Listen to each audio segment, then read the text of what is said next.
So welcome everyone to this evening's recording of Menopause Matters by ANZCA. This is presented by the Gender Equity Subcommittee.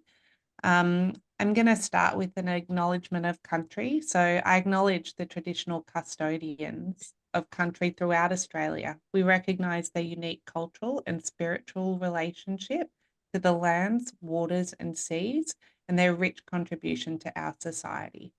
We pay our respects to the ancestors and elders, past, present and emerging.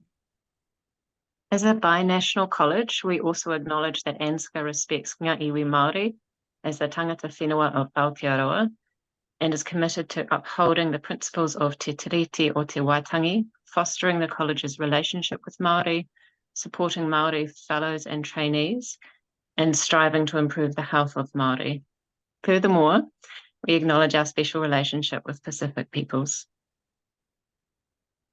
Thank you, Greta.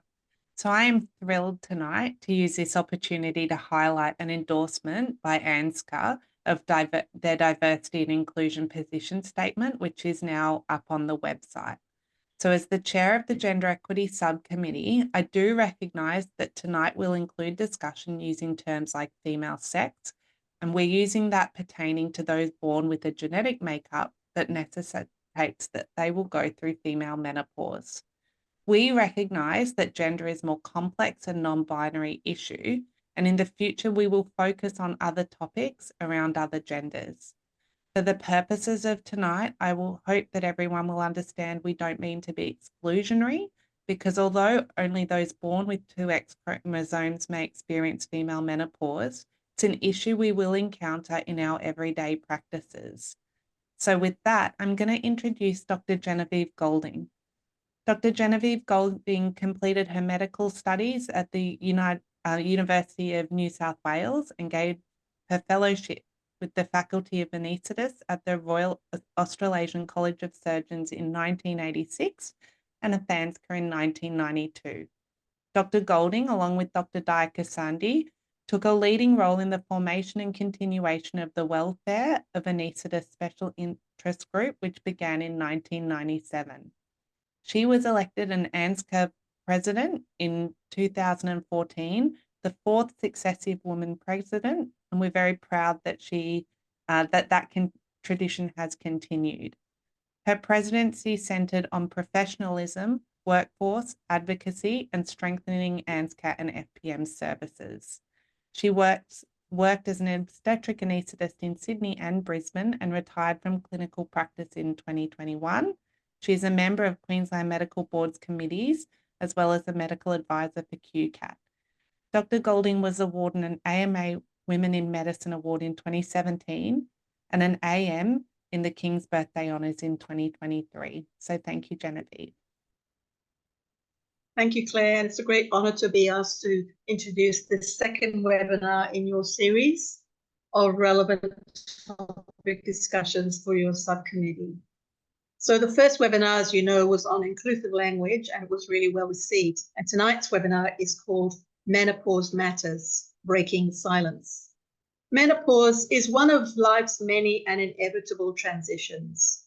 And while females may experience, what they experience is highly individual and varies widely, from being barely noticeable in some females to severe disturbances that go way beyond the reproductive system and may be present for some years. The sex hormones are body and mind hormones, and understanding what is going on and the range of difficulties females may be experiencing is important, not only for ourselves, but all the females in our circle, our mothers, our spouses, and our co-workers, and our patients. The insights gained today will enable us all to provide empathy and support, which is key to our harmonious and compassionate home and working environment. Hopefully in future, webinars from this subcommittee will also address other transitions. Males too have a midlife transition and their own set of vulnerabilities.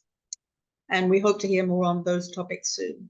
I'll now hand you back to our chair, Claire Stewart. Thanks for the opportunity to introduce the seminar. And Claire will now introduce our speakers and tell you more about today's session. So thank you very much. Thank you very much, Genevieve. So I'm going to introduce our first speaker, who's Dr. Andrea Binks.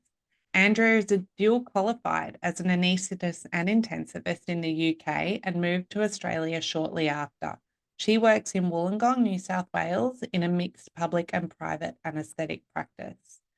Andrea has a strong interest in teaching, training, and welfare, has been a supervisor of training for the last 9 years, and is also an examiner for the ANZCA final exam. And we're really excited to hear her speak about some survey data about menopause. Thanks, Andrea. Thank you very much for the introduction, Claire, and thank you for the opportunity to speak today. I'm going to share my screen now.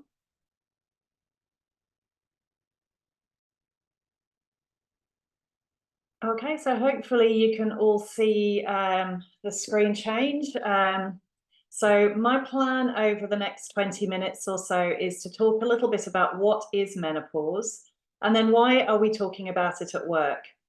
I'm going to talk about a survey of anaesthetists that I collated last year, which will give us a bit more insight as to how menopause is affecting anaesthesia as a specialty.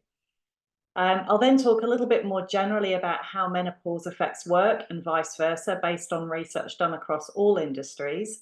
And then I'll offer some resources that you might find useful. Okay. So first of all, I just wanted to say I have no financial declarations. I will be talking about some apps, some podcasts, some books, and some online menopause services as part of this talk, but I don't have any financial affiliations with any of them. I'm talking to you today as an anaesthetist and as a woman who identifies as being perimenopausal. I have no specific training or expertise in menopause beyond my lived experience, and so we'll not be talking about treatment options, as that's well outside my usual scope of practice. I will signpost some avenues available, though, if you want to seek help personally. So I put this picture up for your amusement, but I am hoping we can move beyond this as all we see of menopause. Even now in 2024, publicly discussing most aspects of women's reproductive health is seen as uncultured and often stigmatized, reminiscent of when we were secretly passing pads and tampons to friends in early high school.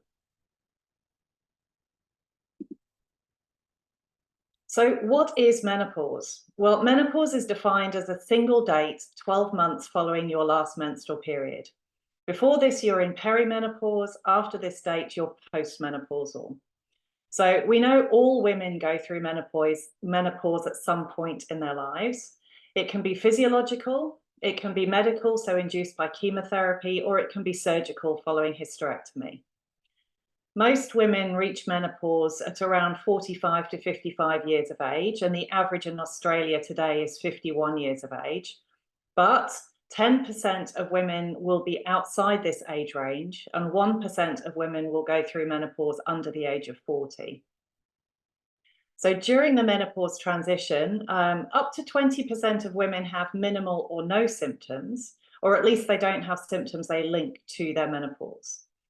60% will have severe symptoms, and most women will have symptoms for between 5 and 10 years. So this isn't an insignificant life transition. So here are some stages of the menopause transition. So as you can see, there's a big fluctuation in hormone levels.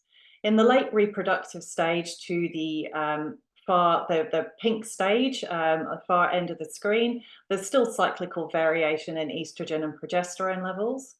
But as you progress through early and into late perimenopause, the levels become much more erratic. And this is partly why there's no diagnostic blood test. You can have a blood test at any point in this phase, and the hormone levels are not indicative of where you are. Post-menopause, the levels of estrogen and progesterone are consistently low, and there is about 2% of premenopausal levels, so they really drop off a big cliff here. So at the bottom of the screen is a QR code, and I will share this link later on as well. So this is an online tool which you can answer some questions, and it will indicate where in this phase, which stage you're likely to be at. So because there's no diagnostic test, a lot of the sort of the screening tools will look at symptom checkers. So this symptom checklist is one that's commonly used, and it's also useful to track where you are and how you might respond to intervention, whether that be sort of hormone replacement or menopausal hormone treatment or other non-hormonal treatments. And again, the QR code that's kind of coming up on the screen will link you to that symptom score if you wanted to look at that a little bit later on. So what symptoms do women describe during the menopause transition? So this word cloud represents symptom frequency. So it was generated from a survey done on a Facebook menopause support group where individuals contributed nearly 1,000 words listing their menopause, their peri or post-menopause symptoms that they had experienced. So the top 10 all scored over 20, and there were more than 90 symptoms that scored 2 or above. So top symptom, number 1 is insomnia. Number 2 is brain fog. Number 3 is anxiety. Number 4 is GSM, or the genitourinary symptoms of menopause. Number 5 is fatigue. Number 6, rage and anger. Number 7, palpitations. Number 8 is itchy skin. Number 9 is aches and pains.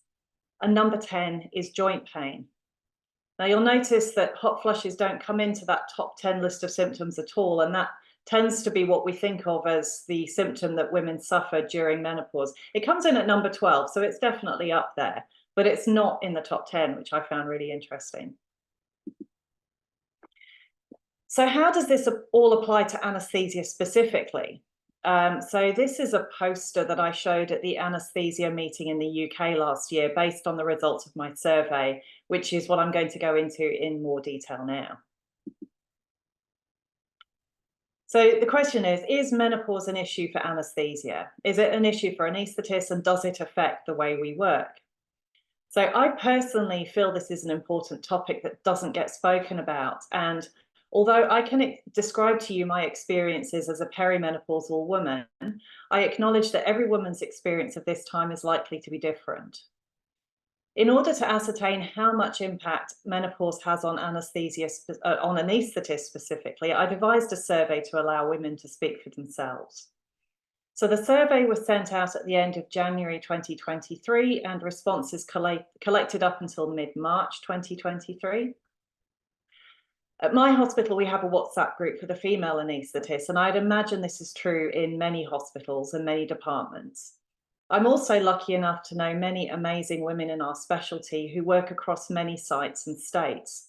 So I sent this survey out via personal emails to these women and asked if they could forward to their network. So it's kind of it wasn't very scientific. It was a bit more of a sort of a diffusion of this survey. I managed to get responses from every state and also from New Zealand. I acknowledge that this represents a self-selected sample of anaesthetists who chose to answer a survey on menopause, but I do think that it gives us an insight into what issues that we're facing. So this was the blurb that was at the start of the survey, just talking a little bit about why I want to do this and inviting people to take part. I deliberately made the survey anonymous so that the responses I got can't be traced back to any individual anaesthetist. I also included free text boxes after every question so that there was space for people to share their thoughts in more detail. I was very surprised by the volume of comments I received, and it seems there are a lot of women who'd been waiting for an opportunity to say their piece on this issue. And I'd just like to add at this point to say how hugely grateful I am to everybody who completed this survey for me. And if you're watching today, and particularly if you see your words on screen, please know that your words are shaping the way we approach this issue as a specialty. So I based my survey on the questions in this document, and again, there's a QR code linking to it if you wanted to look at that this later on. This was a survey done by the British Medical Association. It was sent to 2,000 UK doctors of all specialties between November 2019 and February 2020, and was published in the BMJ in August 2022. So here are some demographics of the people responding to the survey, and as expected, the majority of respondents were in the 45 to 54 age group, which is the age range that we would expect most likely to be affected by the menopause transition. The first question asks about symptoms impacting on physical and/or mental health. So 80% of respondents described symptoms that impacted on physical or mental health. 26% reported purely physical symptoms, 6% reported purely mental health symptoms, and 47% reported both. So here are some of the comments. So I highlighted the symptoms described in bold. So we've got physical symptoms such as fatigue, poor sleep, joint pains, weight gain, back pain. Mental symptoms like feeling irritable and grumpy, melancholy, rage, despair, anxiety. There's such a huge range of symptoms that can be caused by menopause that sometimes it's difficult to tease out which ones are menopause related and what issues are more to do with other factors in our busy lives, such as family stresses, caring for elderly relatives, having teenagers in the house, and also coinciding with pandemic stress, etc. So the next question was asking what impact menopausal symptoms have had on your working life. So we saw that over 60% reported some impact on working life, with 22.9% reporting significant impact and 40% reporting slight impact. So again, here are some of the comments. So fatigue seems to be a big part of this response. So lack of sleep, feeling very tired, but self-doubt and feelings of inadequacy are also common features. Hot flushes are also a bit of a feature here. So needing to find looser scrubs, finding disposable gloves hard to wear. And there was a fantastic description of during COVID wearing full PPE with an N95 mask, goggles, plastic gown, plastic gloves, and then having a hot flush and everything fogs up. And then you're basically immobilized, waiting for the hot flush to pass before you can cannulate or intubate. And the more you stress about it, the longer it goes on. It's a very tricky time. Also, people describing their struggle in theatres where the heat's cranked up. So, for example, in plastics theatres or in obstetrics. Next question was, have you or would you consider discussing your symptoms with your manager? Only 7% said that they had actually raised this as an issue. 22% said they would feel comfortable talking about their symptoms but hadn't done yet. But the majority of respondents said they wouldn't feel comfortable bringing this up with their manager or their head of department. So again, here are some of the comments. So menopause still seems to be seen as a taboo topic or as a stigma. Women don't want to be sidelined or overlooked professionally or seem to be lacking in any way. And this seems to be playing into whether they'd feel comfortable discussing their symptoms. We've also traditionally had very little training on menopause. And so unless managers or heads of department have personal experience, it's probably not surprising they don't really know what to do with it. It is reassuring, though, to see that some women are openly discussing menopause at work and finding that it makes it easier for others to do the same. And I guess that's part of what we're trying to do here today. So the next question asks if you have made or you would consider making changes to your working life as a result of the menopause. So 23% of women have made changes, 7% are thinking of making changes, 5% have tried but have not been able to, And reassuringly, 40% don't feel like they need to change anything. And again, here are some of the comments.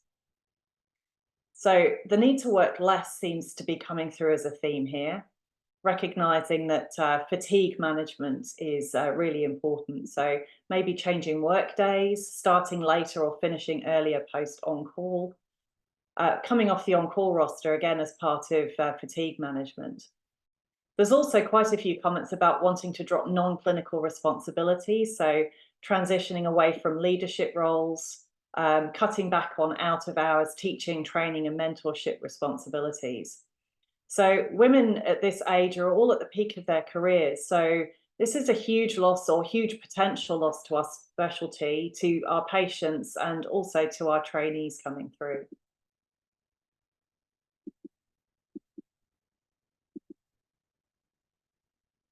So the next question was, what can we change? So how can we change what we're doing now to make things better? And the options here were my suggestions, and multiple options could be chosen. So the numbers that you see on the x-axis reflect this, and they're all around the 40% mark. So here are some of the comments. So I like the first comment. Oh, so here are some of the comments. Sorry, here I like the first comment. Sometimes I need to work alone. If I'm tolerating a registrar on some days, this is going to make someone hate me. I'm not very nice to work with. It might be. Sometimes it's better all around if we're able to work alone for the day.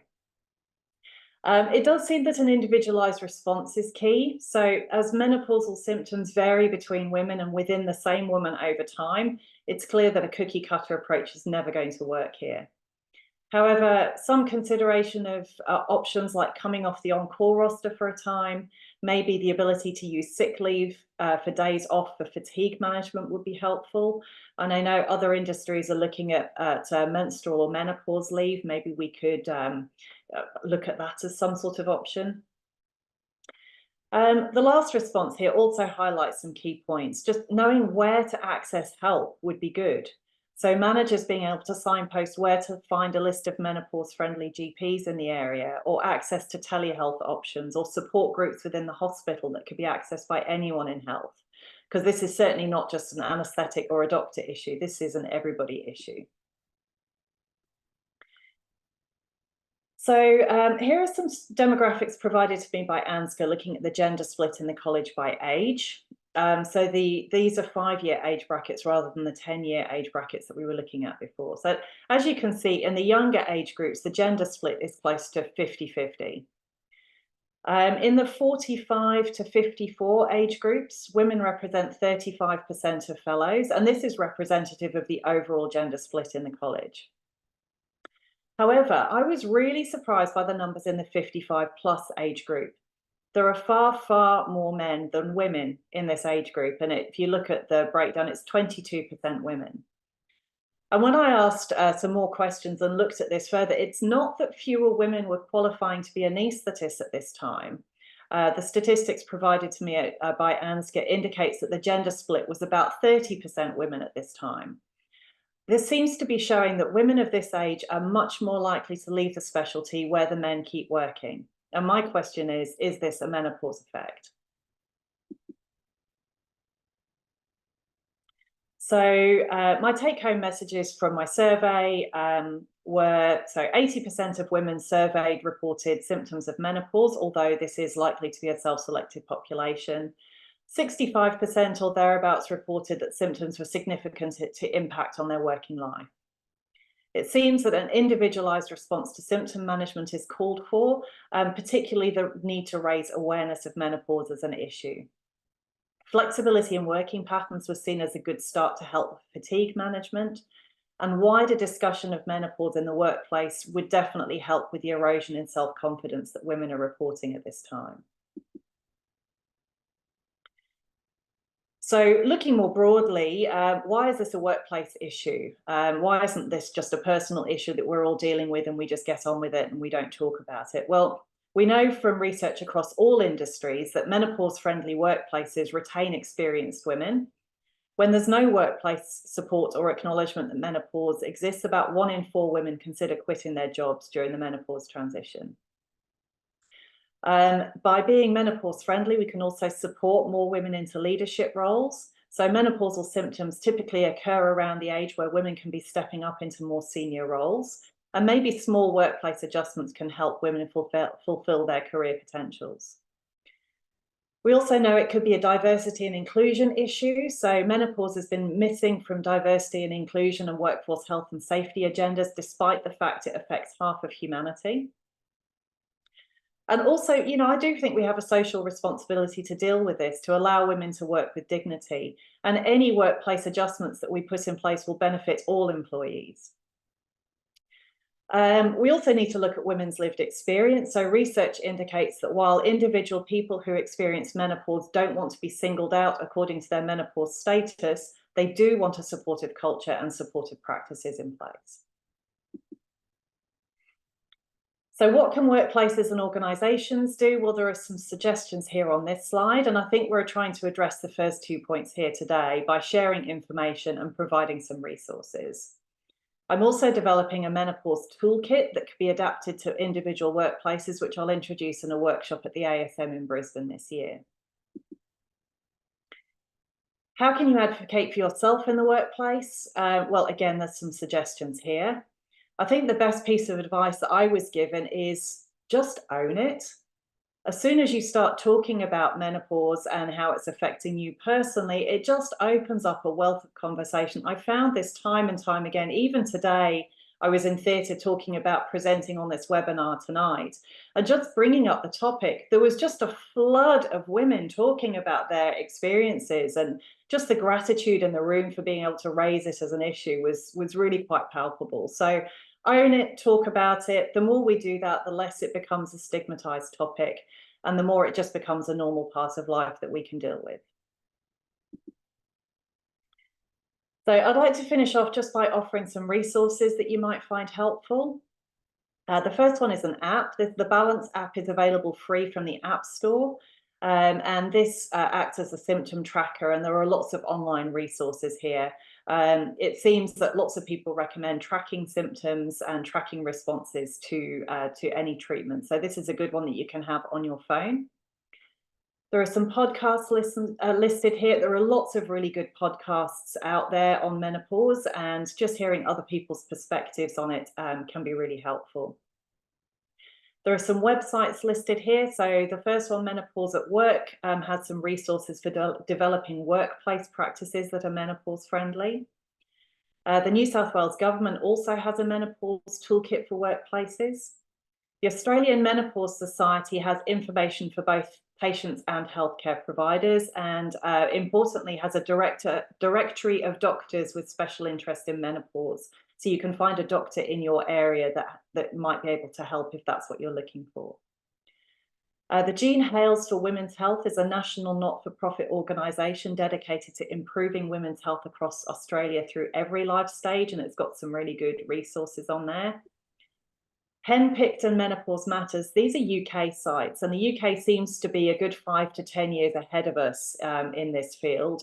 And there's lots of information on those websites for women personally and also for workplaces on how to become more menopause friendly. If you want help personally and aren't able to find a GP local to you with a menopause interest, then there are telehealth options. I can vouch for these two personally, but I'm sure there are other organisations out there who offer the same services. And if you're more of a printed text type person, these are some books that I've been looking at. The first one, Dr Louise Newson, she's a UK GP who's huge in the world of menopause. She's the founder of the Balance app that I showed on the previous screen, and she also has a podcast talking about menopause issues. Davina McCall is a celebrity in the UK who's written a book which is very accessible, covers all aspects of menopause, and talks a lot about patient stories. And Kaz Cook released her book on World Menopause Day, and it covers the topic in her usual irreverent style. And I've discovered today it's actually available in the ANZCA library if you wanted to get hold of a copy. So I'm going to stop here. And so we have time to hear from everybody else today. Thank you very much for the invite, and I'm very happy to talk some more at the end. Thank you so much, Andrea. That was fantastic. And I really hope that people engage with your ASM workshops that are coming up, because I think that will be a great opportunity to keep talking about this topic. I'm now going to introduce Professor Jayashri Kulkarni. She graduated from medicine from Monash University in 1981 and became a Fellow of the Royal Australian and New Zealand College of Psychiatrists in 1988. Jayashri commenced her appointment as Professor in Psychiatry at the Alfred and Monash University in 2002. Professor Kulkarni founded and directs 2 research centres, the HER or HER Centre Australia and the Monash Alfred Psychiatry Research Centre or MAPRC. She is the head of Department of Psychiatry, the Central Clinical School, Monash University. Jayashri has conducted groundbreaking clinical research and is internationally acknowledged as a leader and expert in the field of women's mental health, in particular for her innovative work on reproductive hormones and mental illness. Her first research in hormones and mental health has led to the development of new treatments for women with mental ill health. She developed and launched Australia's first women's mental health hospital in Cabrini Health in September 2021, and she received the Order of Australia AM in 2019 for her services to medicine. So welcome. Thank you very much. And I will just begin by sharing my screen. I deeply appreciate being invited to speak to this particular group, and thank you, all of you, for your hard work in making sure that gender equity exists in your discipline of medicine. So, and particular thanks to Andrea for her work on menopause, and I'm going to be agreeing furiously with a lot of things that Andrea has already presented. So I want to talk a bit about the role of gonadal hormone impact on the etiology of menopausal mental illness and the treatment of mental illnesses in perimenopause. These are my disclosures. I've received funding from the NHMRC. I am actually on a investigator fellowship, and that data has been referenced in this presentation. I have worked on clinical trials with pharmaceutical industries in the past 5 years, but there's no pharmaceutical sponsorship in this presentation. And the work that I present is pretty much my own, unless other researchers are referenced. So as we just heard, middle-aged women are at a very high risk of developing clinical depression, and depression is often one of the most common clinical symptoms of menopause.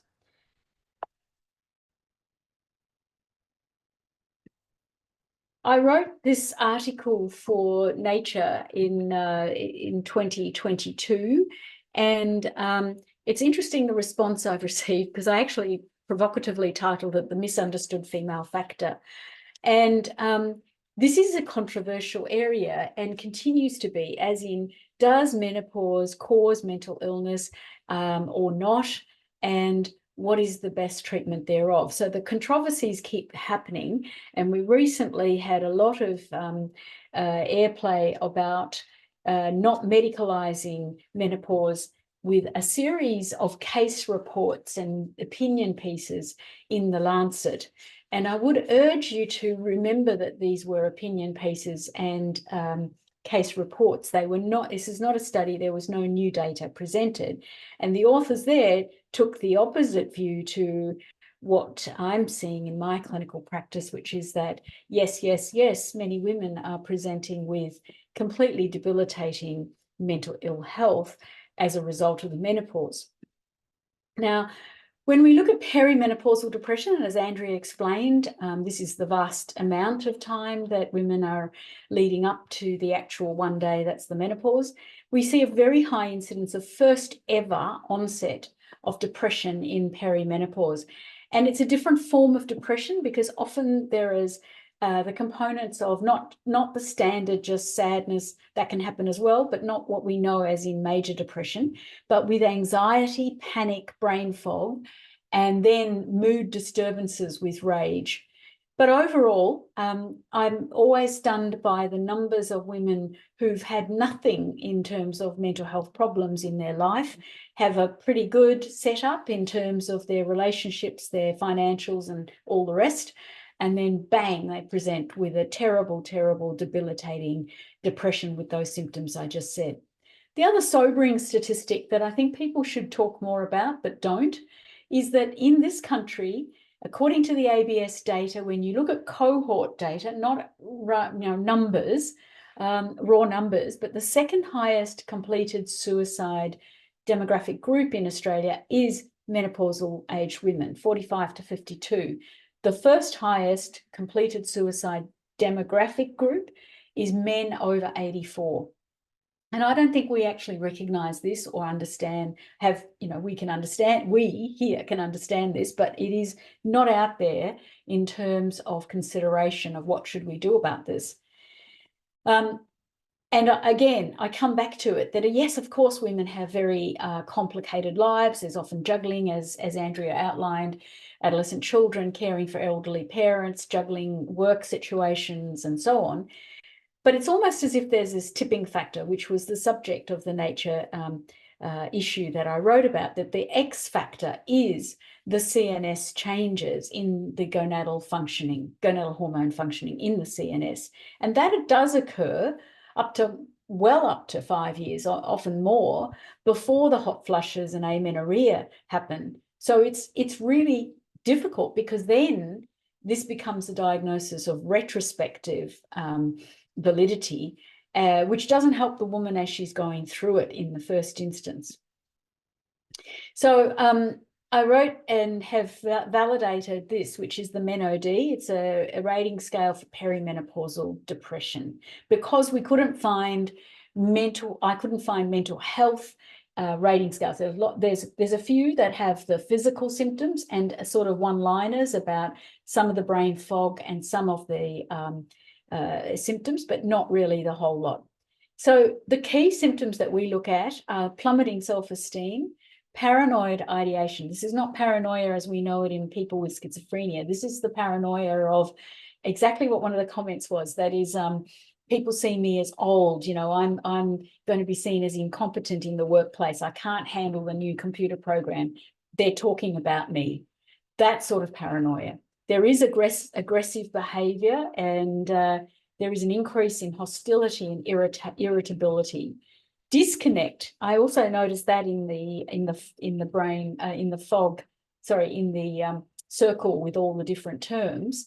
That was the Facebook survey result, and this disconnection goes like this: I made a nice meal. My family are all sitting around in the dining room, and they're enjoying the food.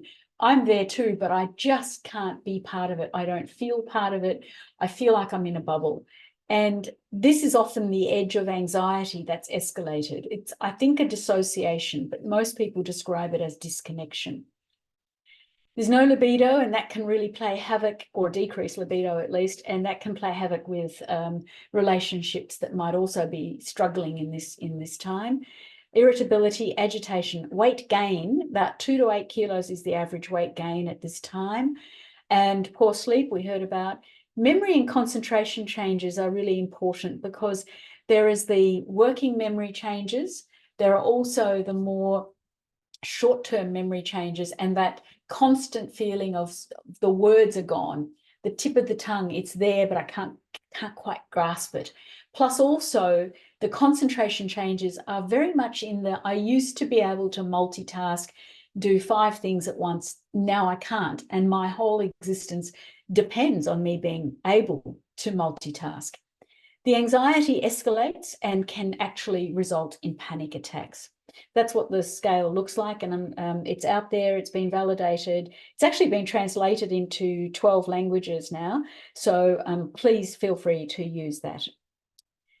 So a couple of years ago, we wrote this paper because the neuroscience area has really come up trumps in terms of what we know about the brain and estrogen and progestins and progesterone and testosterone and their precursors, the pituitary and hypothalamic hormones in the brain, which is what really upsets me when people who don't know about neuroscience literature make bold statements based on population surveys and then conclude that there is no brain involvement in menopause, which is pretty much what the Lancet viewpoints came up with, that everybody's fine, everybody's doing okay, stop making a big deal about mental health because there are no particular serious mental health issues. Now, obviously, if you take a population survey, this is regression to the mean, because the people I see, and it's actually Louise Newson's group and others that I work with,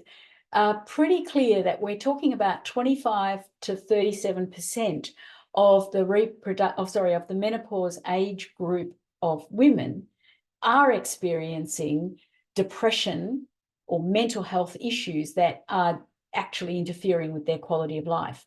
And the mechanisms for that are very clear.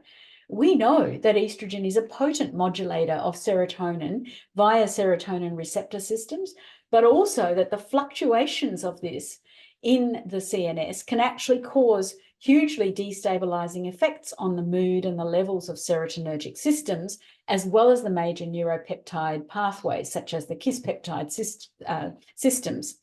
And this also affects mood. But the other important thing is, for a long time, people said, oh, well, if you have hot flushes and you're not sleeping, then that's why you're depressed. No, the depression is actually independent of vasomotor symptoms. And here's some more neuroscience evidence, which is about the GABAergic system and also the role of the DHEAS in being an endogenous steroid hormone and neuroregulator of the serotonergic system.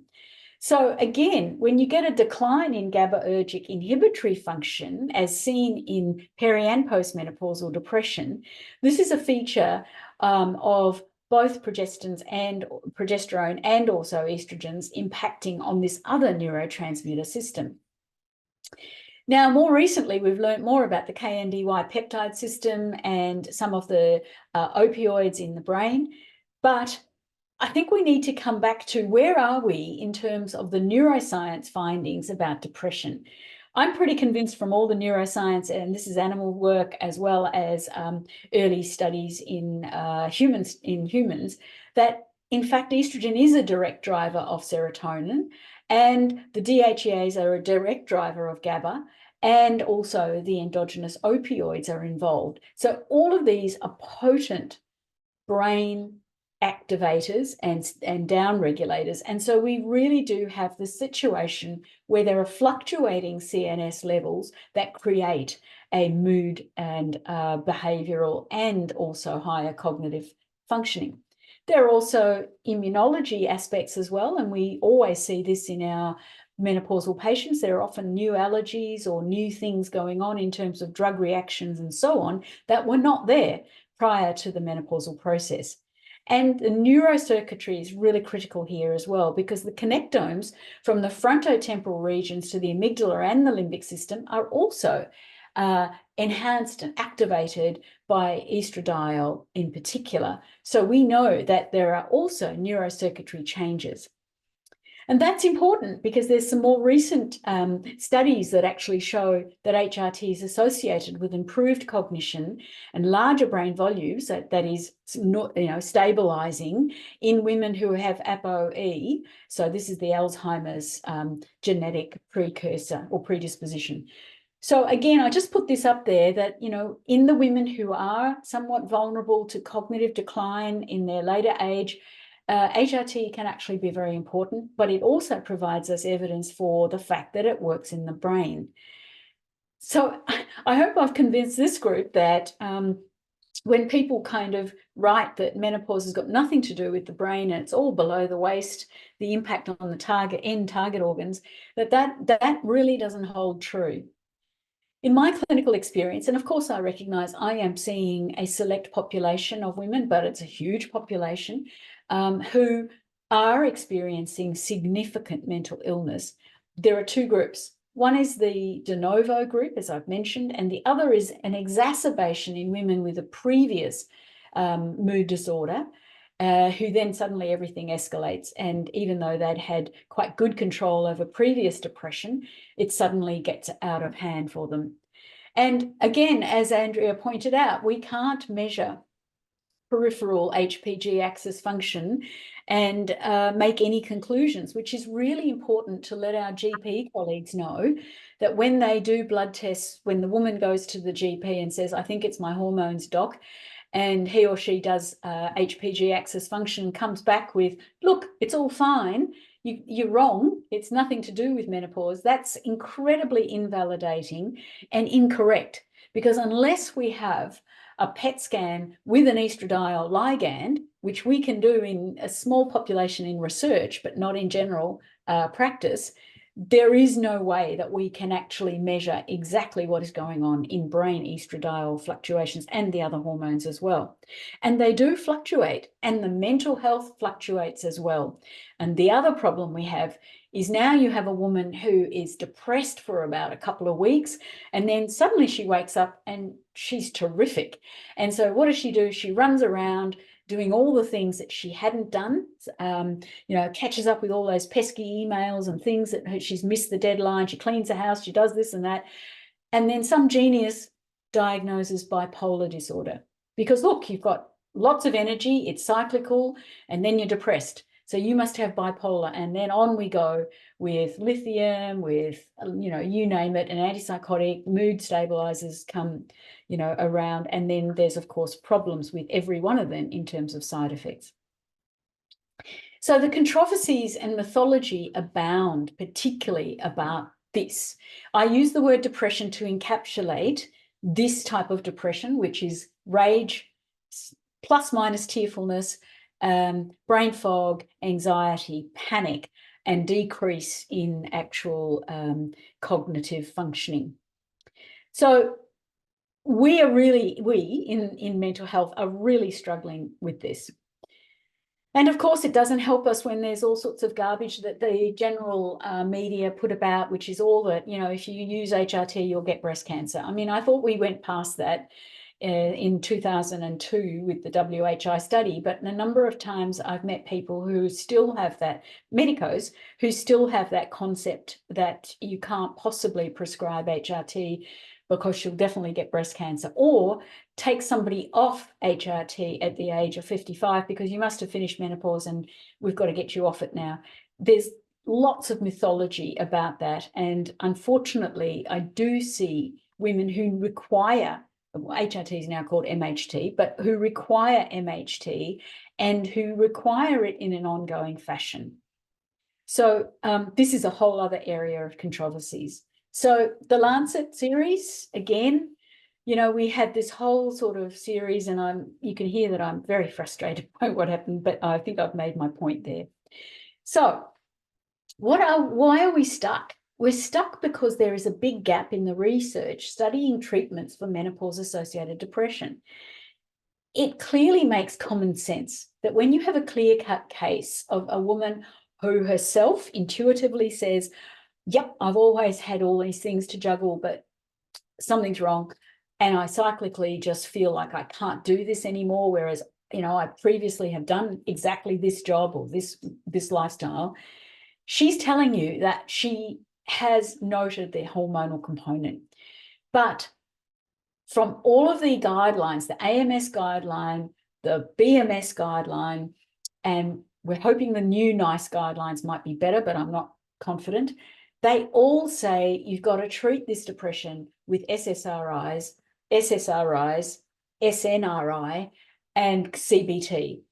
And so then, you know, the only time you're allowed to bring out the HRT by these guidelines, and they're not law, but the only time you can bring out the HRT or MHT is for hot flushes and the physical symptoms. So why is this the situation? Because there is no such thing as classification of menopause depression in the DSM system or even in the World Health Organization ICD classification. There is nothing about menopause-associated depression there.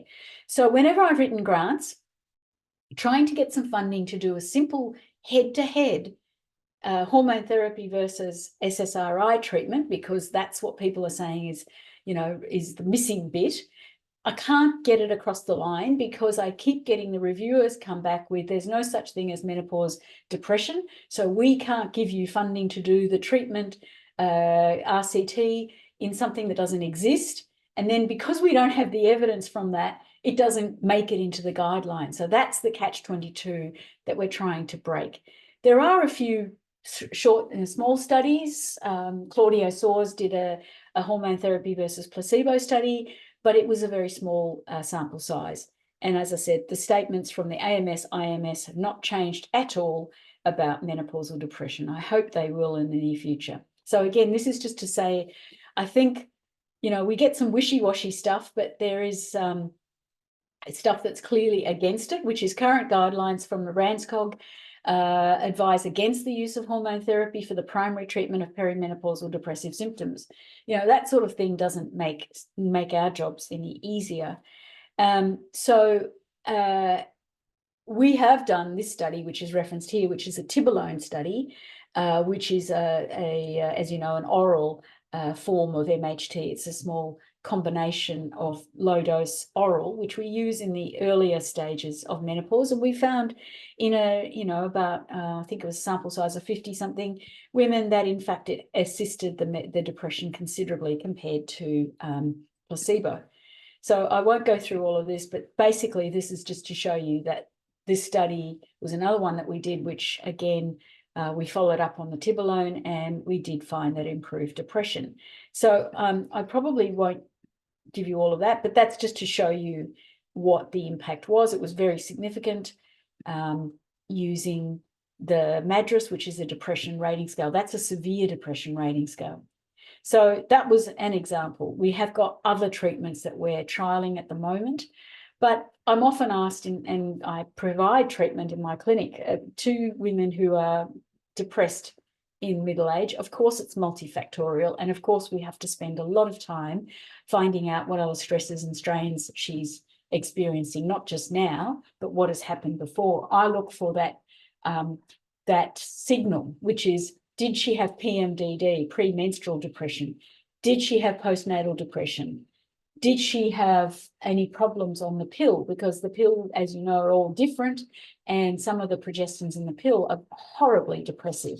So I look for those signals to then again underline the fact that clinically now she's presenting with either relapse or first depression, and more than likely an HRT is going to be a better bet. Do we go with antidepressants or HRT? Probably both. But I feel like it's better to start with HRT because it's easier to manipulate. Once somebody gets stuck on an SNRI, then Lafaxine was touted as the best antidepressant. It is a seriously difficult medication to maneuver for patients. The withdrawals are dreadful. So again, I think it's easier with HRT to manipulate the actual use. And of course, we look at sleep regulation, natural medicines, and psychotherapy as well. So this is our rough rule of thumb clinically. We start with the one pill on the market that's mood neutral, that's Zoli. And then, of course, we go on to tibolone, which we can use in women who are still cycling, but you warn them about bleeding.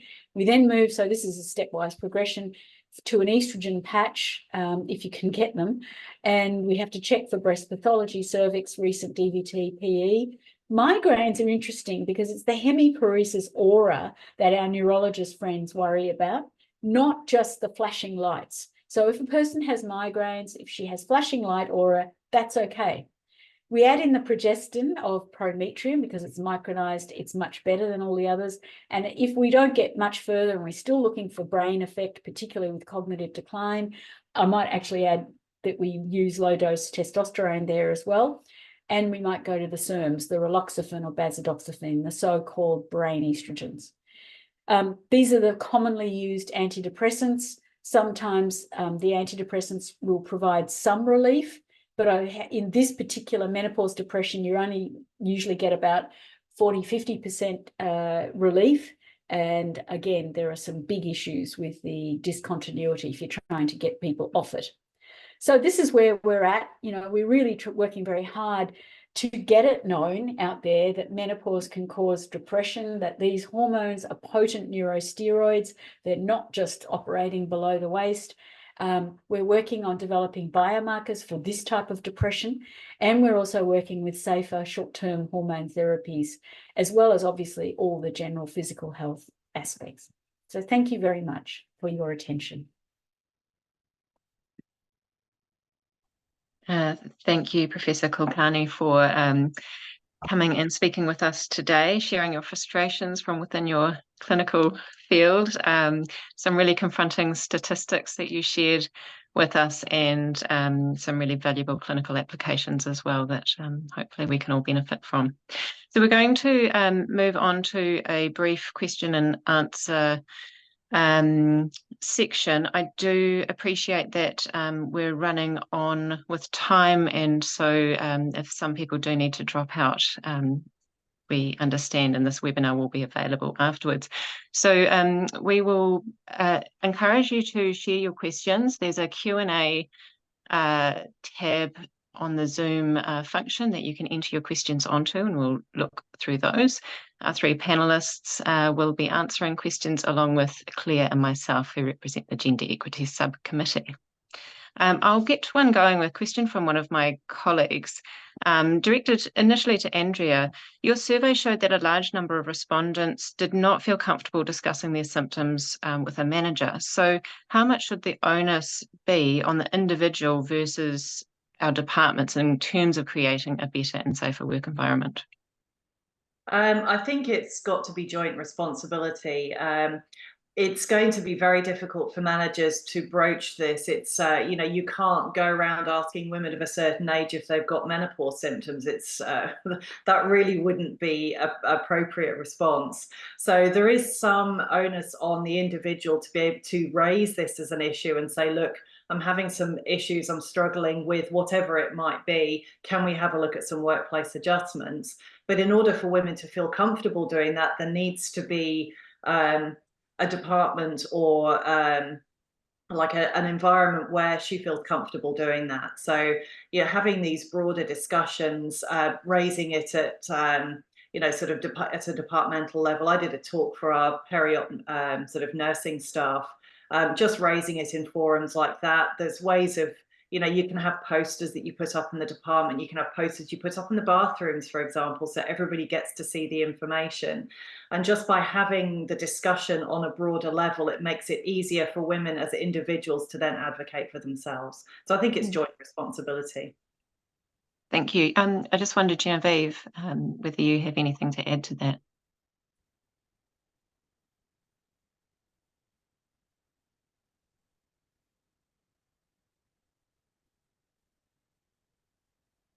Okay, we'll move on. So actually, following on from that topic, I noted that the Royal College of Anaesthetists have a guideline, as does the Association of Anaesthetists in the UK, that looks at individual risk assessments and age and the anaesthetist. And one of the health issues that it identifies is menopause, and how we can manage these both at an individual level but also at a workforce planning level. And I wonder, is ANZCA looking to do something similar? I don't know, Claire, whether you've got anything to say on that? Yeah, I think it's a really fantastic question. We are looking at the moment in the Gender Equity Subcommittee, we're trying to do a little suite of follow-ons from these in terms of developing strategies and that kind of thing. ANZCA's control over how workplaces then implement these kind of statements is not complete, but that is certainly something we're in development of. Something that we're very mindful of is that with the Gender Equity Subcommittee, we look a lot at parental leave, the access to less than full-time work, now talking about menstrual and menopause leave, and we are keen to look at equity for all genders. And so as we look to develop those things, I think something we also want to really address is something that affects men and non-binary or trans members. And I think that is one of the barriers to going sort of full steam ahead and really pushing hard for guidelines that hold workplaces to account, because we want to make sure we've covered all of the equity issues that affect everyone, rather than picking things that really at the moment are seeming a little bit one-sided. Thank you. How can we support women to get the support that they need? For example, access to healthcare appointments. And it's been raised, especially for other health professionals like our nurses and our technicians, who perhaps have less access to sick leave and less autonomy in the workplace. I wonder, Jayashri, if you can address that at all? So I think we saw the worst of this during COVID, that we lost a lot of our nursing staff who just, were just burnt out, and particularly at the senior level, who I think were that perfect storm of the menopause plus also the COVID double shifts and all sorts of things were going on.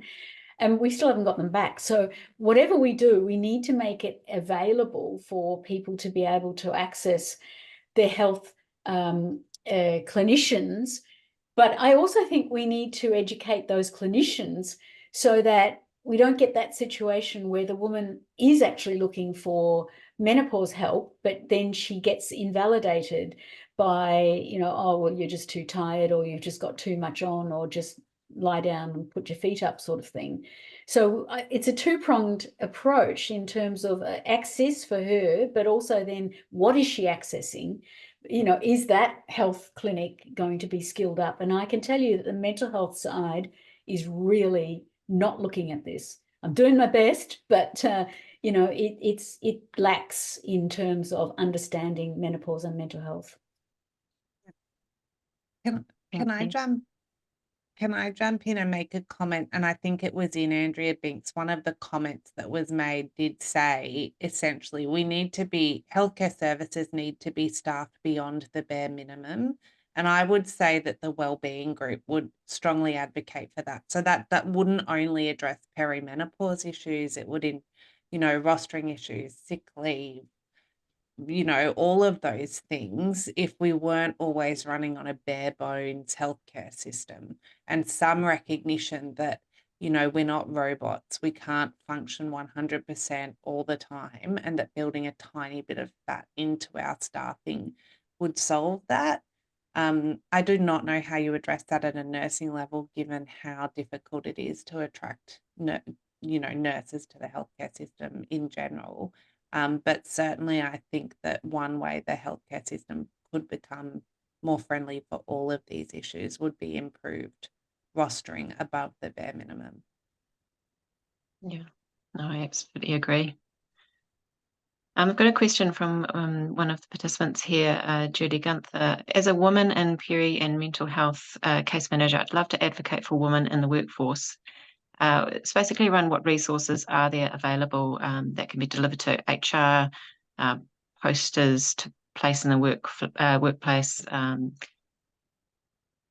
Andrea, I think you mentioned things, being able to put up a poster in the toilets or in the hallways and things to gain more information. You're talking about developing a toolkit. Can you tell us more about that? Yeah, so there are a number of toolkits out there in the resources that I listed. I think it was all on the web pages. So there's precedent out there in other industries. The work I'm doing is trying to make it more sort of healthcare relevant, and particularly anaesthesia relevant. But yes, I think the New South Wales government toolkit has got some good resources in there and some good suggestions as to what to put onto information, the posters that you can use. The Menopause at Work as well has got some posters that you can download that you can put up in common areas that people can then access information from. So the toolkit I'm putting together is basically pulling in some of these resources from lots of different websites and trying to put it together as one package that we can then hopefully share across all workplaces. Thank you. Claire, did you have any other questions? Oh. I would love to ask a question, because I was pretty devastated by Andrea's slide showing that some women are turning down their leadership positions due to the menopause. And we know that getting women into leadership positions is already a struggle. And I wonder if Genevieve, if your unmute is working, or Jayashri, whether you could comment on how we could avoid that attrition of female leaders just because they've got this brief period of time of symptoms potentially. I might kick off then. So, look, this is a huge issue, and at a national level, when you look at the superannuation differential, this is exactly what's going on, that women are dropping out of the workforce or senior positions and so on. And, you know, the arguments go backwards and forwards, because this is why the old style 1970s Germaine Greer feminists still say, shh, don't talk about this, because then you won't get employed. You will have females being seen as delicate, et cetera, et cetera. So it is a real balance. But I think that the issue is, if you've got a really well-educated population of women, they are going to actually push for changes in the access to the treatments that she wants, whatever that looks like. So it's actually empowering the woman to speak up and demand treatments. And I think that will then drive a lot of this forward, because if she can get accurate treatment, you know, it's amazing. I can rarely cure people with depression. Like, it doesn't happen in psychiatry, except in this area. We see some amazing bounce backs in terms of women treated with HRT. So, I mean, that's just one bit of it. So I think that's a really important thing to do. But again, you've been talking about your workforce, and as you were talking, I was thinking, oh my goodness, I really hope that, you know, anaesthetists it's a hard course to get into, it's a hard specialty to get into. And if you've got employers who now go, well, you know, women are a bit of a risk, they do things like they go off and they get pregnant, and then later on, you know, they're useless in midlife. I mean, the sort of stereotype here is something that we've got to be very careful of and make sure that it is refuted. Because, you know, we can do something about this. It is in the woman's hands to be able to take care of her mental health so she can stay in the workforce and do the job she loves and be the leader that she should be.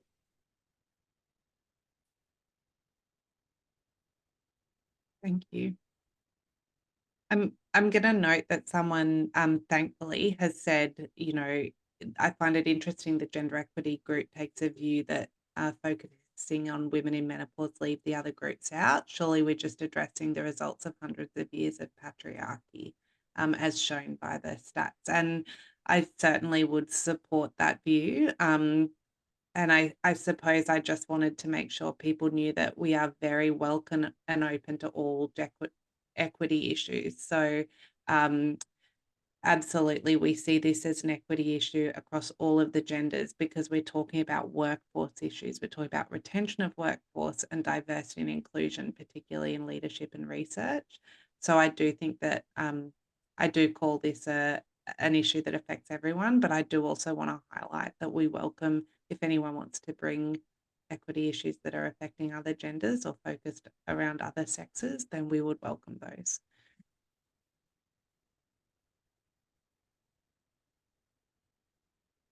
Greta, can you see the Q&A at the moment if you want to? And then this will be our last question, I think. Unfortunately, we've run over time because this has been so fruitful, but we might call this the one last question.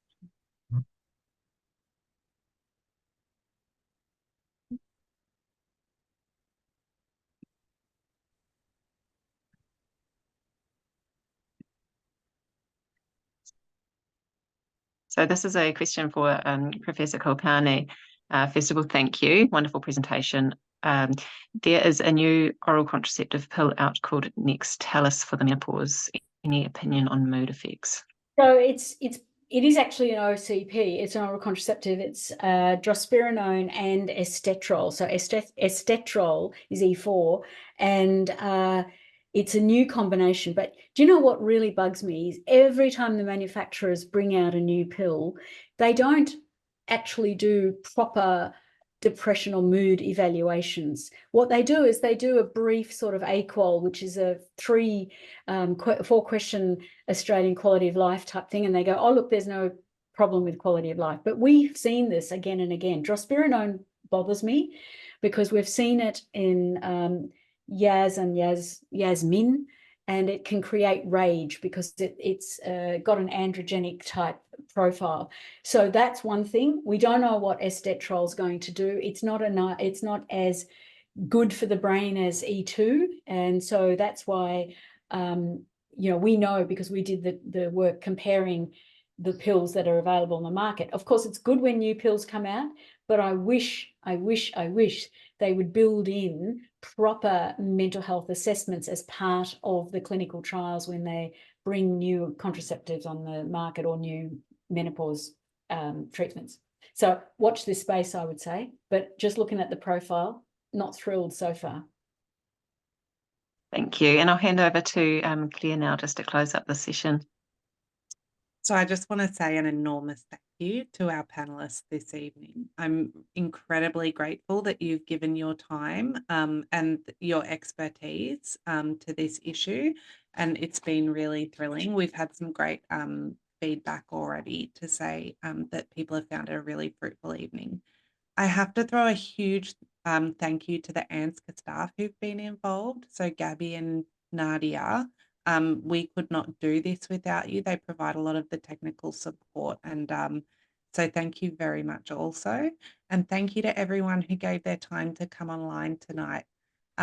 This webinar has been recorded. It will be available in the ANZCA library, so please circulate it to absolutely anybody you would like to watch this. There will be also, there's a QR code that's come up now. You can scan and scroll down to resources, and all of our speakers have supplied some resources that they welcome you to go on while you continue investigating this. So also please consider attending the ASM events. And as always, the Gender Equity Subcommittee welcomes anybody who wants to bring an equity issue to us. We are always really excited.